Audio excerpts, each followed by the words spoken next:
अस्सलाम वालेकुम, मैं हूं शेख सुलेमान सलीम और आप देख रहे हैं जी समान में खबर शामिल करते हैं कमालिया से। जामिया फारूकिया कमालिया में एक पुरहुजूम प्रेस कॉन्फ्रेंस करते हुए सरबराह उलमाए अहले सुन्नत वल जमात रहनुमाए दिफा पाकिस्तान उलमाए कौंसिल ने कहा, पाकिस्तान के मौजूदा सियासी हालात में बहुत ज़्यादा तलखी आ गई है।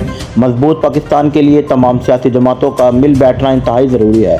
इस कशीदगी के माहौल में जमात इस्लामी के सरबराह जनाब सिराजुल हक का किरदार इंतहाई अहमियत का हामिल है, जिसकी मैं भरपूर तायद करता हूँ। तमाम सियासी जमातों का एक प्लेटफार्म पर होना हमारे मुल्क के मजबूत होने की दलील है। इंशाअल्लाह ताला दफ़ा पाकिस्तान उलमाए कौंसिल अपने तमाम इदारों का ना सिर्फ एहतराम करती है बल्कि तमाम इदारों को मजबूत करने के लिए अपना भरपूर किरदार अदा करेंगी।